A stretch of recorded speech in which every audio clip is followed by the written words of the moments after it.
another episode of Smash the Bug. I'm your host, Joseph. I have a very special guest today, as always, front-end developer from IT Delight. He's tackled quite a number of unique problems and handled some really interesting projects. And today our focus is on Hyvä, talking about his experience with Hyvä. And I'm really excited about this conversation because we've had some really good talks, look back at some of our previous archives with Willem about Hyvä and the capabilities of this. But it's one thing to talk to somebody who's in Hyvä every day, who's actually building and making money off of it. It's another thing to talk to somebody who actually is customizing Hyvä for merchants every single day. And that's one reason I'm really excited to hear what Alex has to say here today. So if you haven't already, make sure to subscribe to Smash the Bug on your favorite syndication platform, Apple Podcasts, Google Podcasts, Spotify, etc. Or we are also on YouTube under the SwiftOtter Inc. channel there. So without further ado, I would like to welcome Alex Galdin to the stage here. Welcome, Alex. It's good having you here, my friend. Hi, Joseph. Thanks for having me. Well, thank you for coming. So, Alex, I guess what I'd like to start out is you're a front-end developer.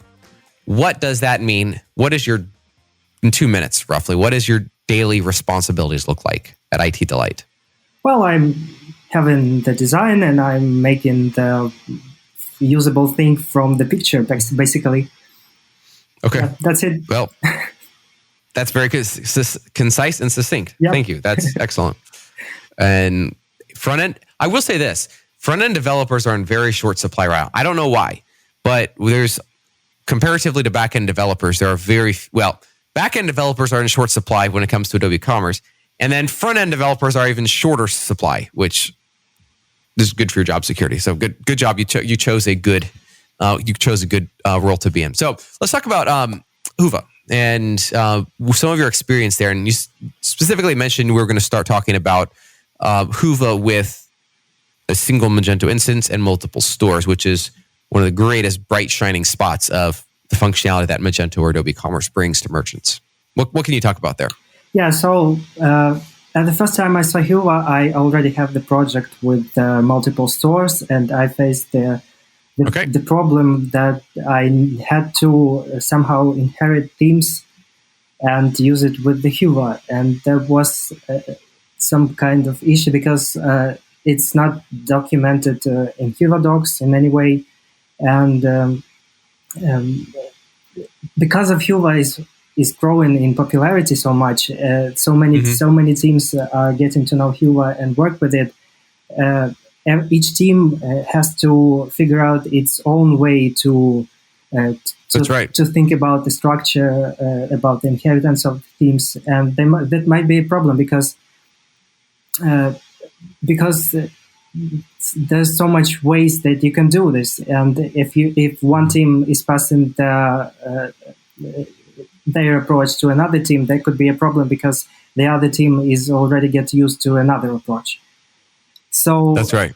So from my experience, the first thing I got to remember, and that I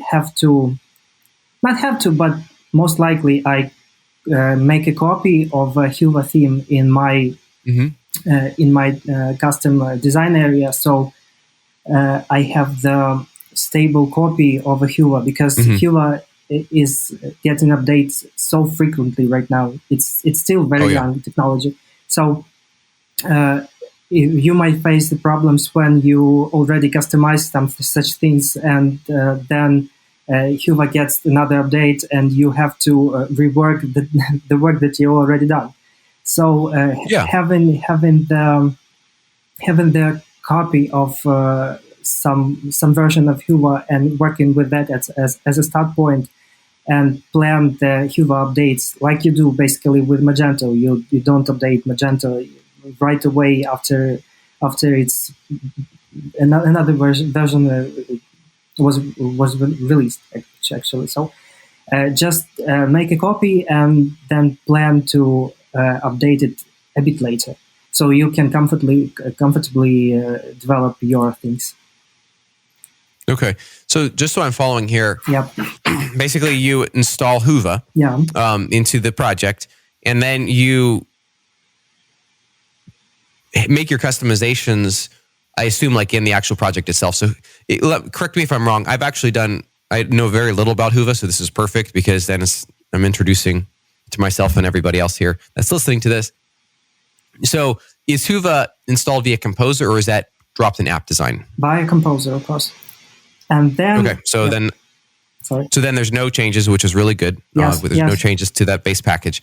So then you go create a theme in app design, is that correct? And which inherits the theme that was installed via Composer. Yeah. So you go to the design folder and create a new theme, the empty one, and copy everything from the Hyvä, which is Inventor. So you have... Oh, so yes. Okay. So you copy everything into this the new theme. Do you then make changes in this new theme, or do you create a third theme that extends the theme you just copied? Yeah, exactly. You don't edit the theme you just copied, but you create another theme which inherits the copied Hyvä theme. So let me ask you this: so why? And I'm just trying to understand this here. So why copy the Hyvä theme if you're using Composer? Because with Composer, it seems like you would just avoid updating that particular package version. Is that correct? Or sounds like I'm missing something. Yes, of course. But you see, usually you have a lot of packages in your Inventor folder. So there's a very big chance that you just did notice how the Hyvä is updated, or if you just restricted the Hyvä version, that is also quite bad, because you sooner or later you will have to update it. So that's fair. It's really useful when you have the fresh version of Hyvä in your Inventor folder and the Hyvä version that you're currently working with. So you may compare these versions, and you will see how you will see the differences and which fixes you may already move to your copy or postpone it for later. Interesting. Well, that's I never thought of it that way, but I see that, and it's something for something as critical as the theme. It's kind of like a lock version, provided people have the discipline to not touch that directory. Then I hadn't thought of it like that, and that definitely makes a lot of sense. I see where you're going out there. Mm-hmm. So we have this foundation. So then, what were some of your strategies for the multiple stores? Like how did you make that work out? So it basically depends on how much your themes differ from each other. Mm-hmm. So if you have just similar stores but only just the color differences and so on, it's pretty simple. When it comes to styling, for example, you don't need to copy the Tailwind configuration to another folder. So, for example, you have usually you have the basic theme, and then you have child themes which are having some corrections for the storefront, like colors or buttons and so on. Right. Mm-hmm. And with the Hyvä, it's pretty much easier, because instead of tons of less files, you have just one single configuration file for Tailwind. So, and you don't even need to copy paste it from theme to theme. You may just create the empty Tailwind configuration for a child theme and import the parent configuration, and that's it. And then you just edit a couple of values in the child theme, and that's it. Nice, because that's all usable through ES6 features, right? JavaScript ES6 features. So then you can just import that in and modify the object as necessary, and then return it out. That's a thing, Alex. When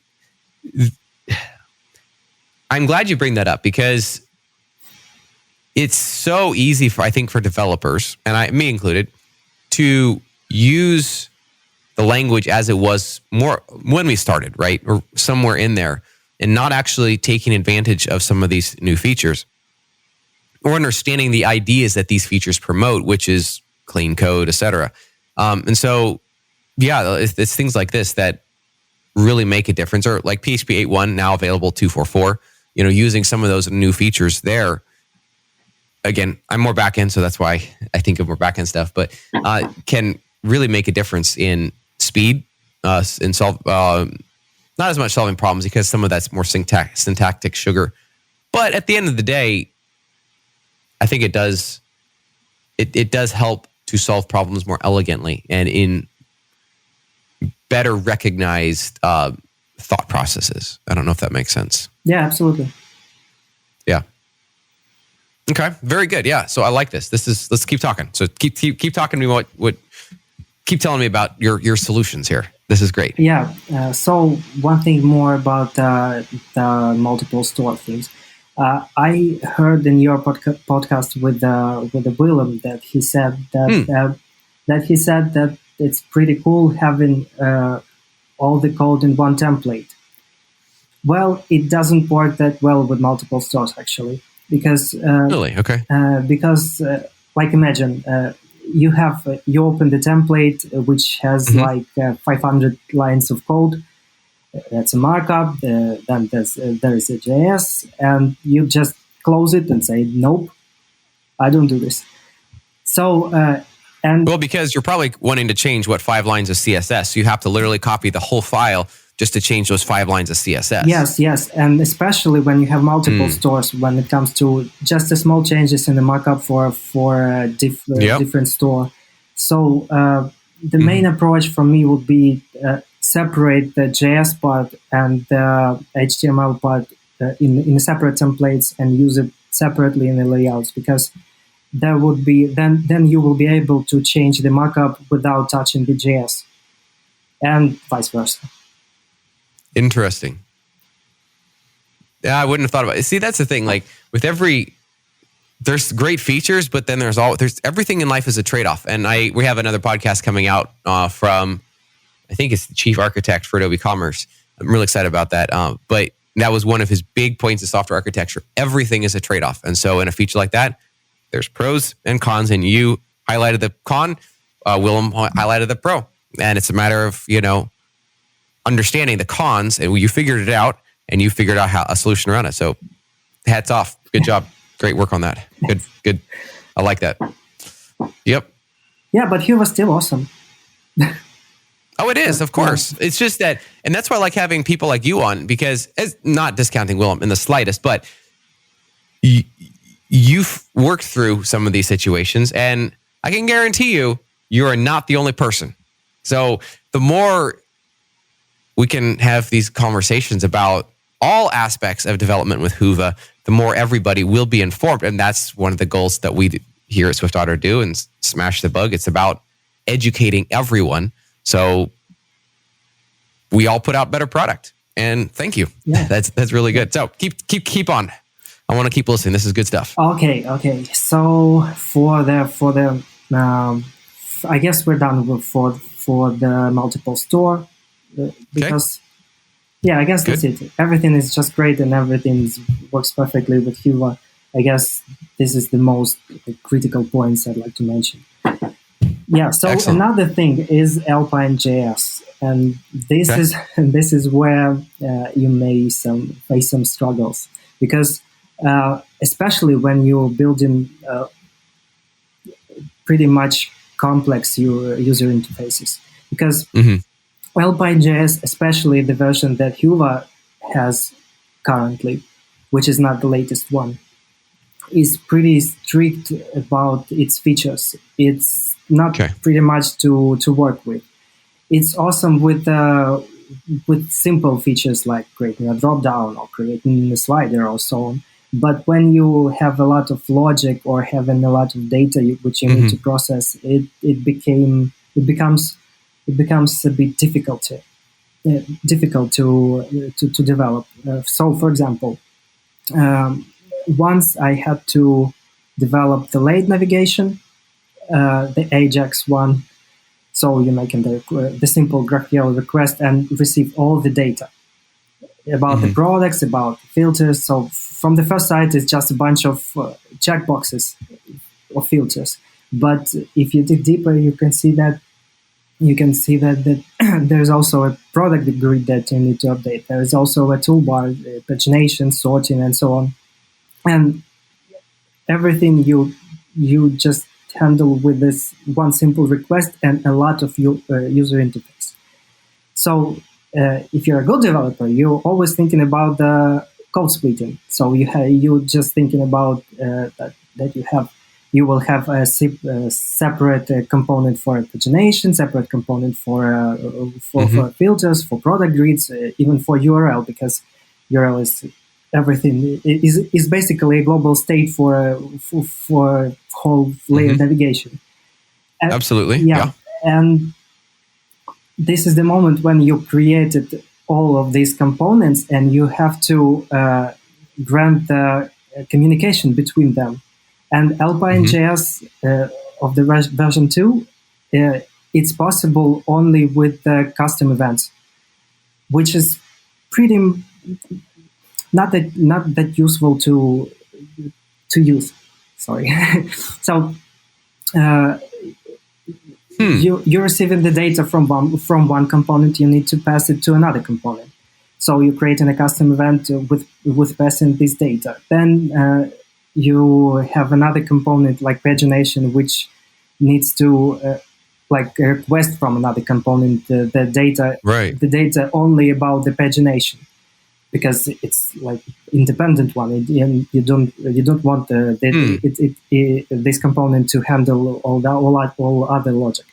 So at the end, you have a lot of custom events which you don't know how to process, and well, it's just too hard to synchronize the processes between each components. So if you're starting the task which implies a lot of logic or processing some data, and there's a lot of data, just think twice about going with Alpine.js. Maybe you should try another like React.js, for example.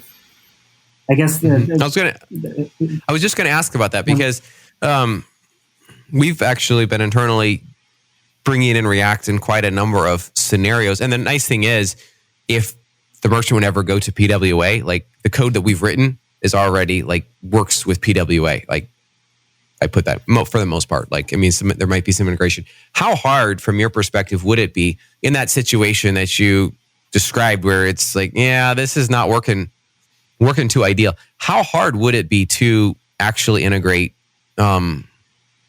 React? Put actual legit React and like use I think on a Vue site it's called portals or something like that. Basically, it's like takes over a certain element of the page as opposed to taking over everything.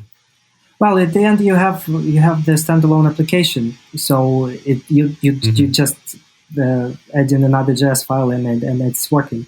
So like the perfect example is the Hyvä React checkout. You see, they didn't go to the Alpine.js approach. There's just a lot of logic and a lot of your user interface, so they just that's fair. Gave up the Alpine.js and used React for this purpose. That's fair. That makes sense. Okay. So then, what are some of the strategies you figured out for? Because events can make sense, and I remember back in the good old days, I used events all the time. But what are some strategies you've learned, Alex, for overcoming these design trade-offs that you're experiencing here with Alpine.js? Well, the most useful thing is creating the structure which represents the tree. So you have the basic component which initializes the child components, and you pass the data to child component constructors without it triggering the custom events. And this is and this like you get rid a lot of custom events, but you still get this synchronization, and you basically solving the passing the data issue. So just so that you can help me understand here, so basically you have like a parent class or parent object, I guess, that then instantiates each of the children. Is that correct? Yeah. And then you share then the whatever ones are applicable with each other to the children, right? Yeah. So like if object 1 needs object 3, then object 1 or object 3 is first initialized, and then, or I guess you could just initialize all 3 and then use like setters after that, like dependency injection. Yeah, exactly. And how would I explain it? So you have it's pretty much the same as the providers in Account.js, if you know what I mean.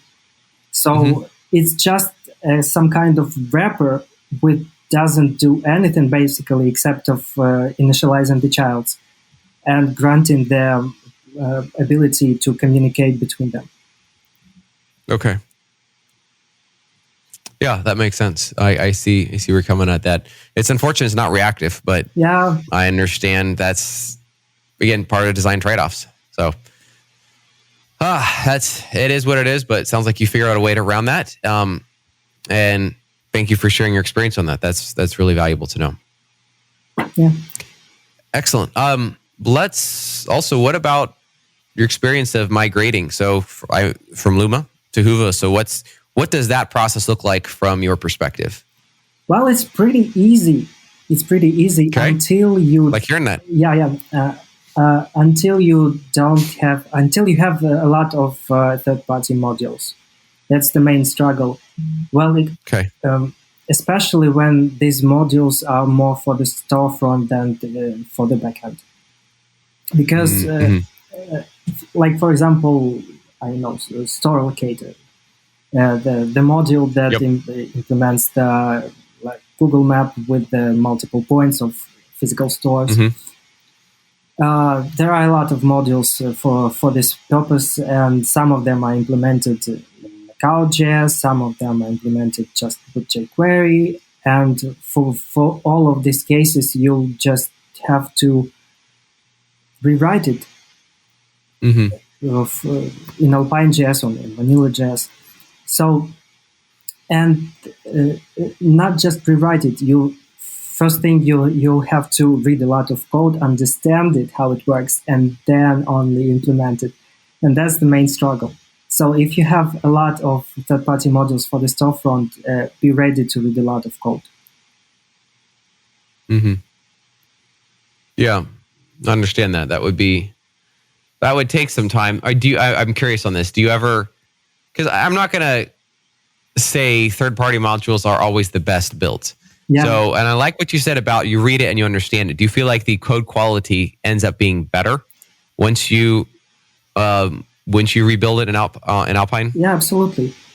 When you're reading the code and you'll just dig into it, you'll just figure out a lot of issues and problems that this code have, and you'll just make it more clean and How do you handle upgrades then on that? Because so let's say you guys get the site built, launched, and then come back, I don't know, whatever, 6 months from now, you upgrade the modules, upgrade Magento version of modules at the same time. What does it look like when how do you vet the module to make sure that it still is compatible with this new JavaScript skin that you guys have applied on the front end? How do you test to make sure that there is still compatibility, or to find those? Because ultimately you're basically rebuilding the front end layer of that. And I guess it would come back to the compatibility with, what is exposed through the templates, as well as any Ajax or XHR requests. What does that process look like for you guys? Well, I think when you're completely rewrote everything on the front end part, you'll just have I think you just have to think about that you are not anymore supporting the original module, because it's pretty often when the backend part is rewritten for the front-end part. So if you just update the third-party module, you'll just have whole another stuff that your new front-end doesn't support anymore. And there might be the cases when you'll just have to rewrite this one more time again. So yeah. And firstly, you just need to always check the existence of compatibility module on the GitLab of Hyvä, because there are already a lot of compatibility modules. Yes. Yeah. And only if you don't find any, then implement your own one. That's a very good call out there. Yeah, that's good. That is, that would be important, because it would be a tragedy to rewrite it, and then you'd probably have a better rewrite than what they would have done anyways. But it still is important. Let's talk about, what would your recommendation be for other front-end developers who are looking to get into Hyvä? What suggestions would you have for them, or cautions that might save them some headache? Or and it doesn't have to be specifically related to Hyvä, right? I mean, it can be pretty much anything. So what would be some of your advice for these people? Yeah, so my advice, I guess, is a bit unusual, I guess.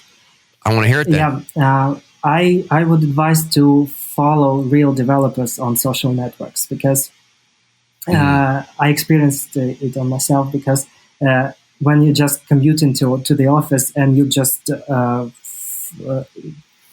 going through the wall like on a Twitter, for example, and you see just a small tip, but you never knew about it anyway. So a lot of developers posting that small tips. Most likely you won't use them in your regular project, but sometimes it just came up in your head, and it will be pretty useful. And one more thing I would like to say, yes, that like just like me, the Ukrainian, I really hope that our boys and girls in Ukraine are really inspiring developers from all over the world, to keep on working, keep on committing to our work under any circumstances. I understand. I was communicating with somebody here recently, and this situation is very perilous, and yet the bravery, the courage of the people in Ukraine is, in my opinion, is an example that I think much of the world, well, I'll say all the world, needs to learn from. And definitely an example to me, again, as I've really appreciated chatting with this person on an almost daily basis. And you guys are going through a significant trial. And the fact that you and I are here able to have this conversation speaks honestly to your courage and your willingness to keep going, because it is definitely a human tendency in the face of problems to curl up and kind of do nothing. So, which is ultimately admitting defeat, and you're not doing that. You're working, and I have tremendous respect for you and the people of Ukraine. So, thank you. Thank you. Definitely so appreciate you coming on. And actually, I realize also, back to your first point, I should have done a better call out on that one. I couldn't agree more. And I liked what you said. With the tips you learned from these developers, real developers. I like how you said that, real developers. You're right. Yeah. Is not something that can be applicable to every project, but it's going to change how you think, how you approach these, and you're going to develop this toolbox. And even actually, I'm going to go on a step beyond here. I highly recommend a personal solutions toolbox or a personal solutions list.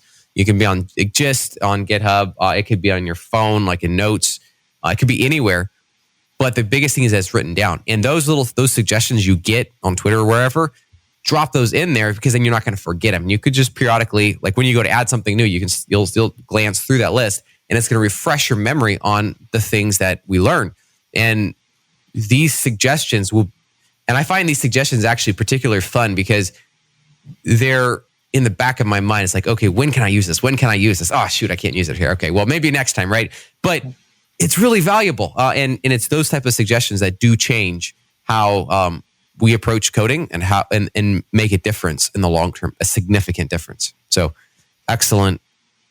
And honestly, comes back to basically approaching life as through the eyes of a junior developer. They're fresh, they're hungry, they're wanting to learn everything possible. And it's easy, I know for myself, speaking from my own experience here, it's easy for me to kind of wash out, say, I know everything there is to know about this, and just kind of check out and more or less plateau. But in reality, it's not plateauing. It'd be always coming back down. So yeah, Abs, what you said, you were right on. And I appreciate you sharing. Thank you, Alex. Any final words before we head out? Yeah, keep strong, keep on working, keep on growing, and be brave. Excellent. Thank you. Alex, it was a pleasure having you on. Thank you for joining, and look forward to continuing the conversation in the future. Yeah, thank you, Joseph. Thank you. Excellent. Well, it was an absolute pleasure having Alex on. And I forgot to mention at the beginning, he is literally in Ukraine. And it's like I say, it was a pleasure having him on, him joining us, sharing what his learnings are. Again, I consider boots on the ground when it comes to Hyvä, and he has learned a lot as far as successful Hyvä implementations, and really excited to see hear about the efforts that he's put into that, and learn about what he has figured out and how he has become a better developer through this. So thank you for listening to Smash to the Bug. I hope it was a enlightenment to you. I hope it was something interesting to listen to. Until next time, take care and be safe.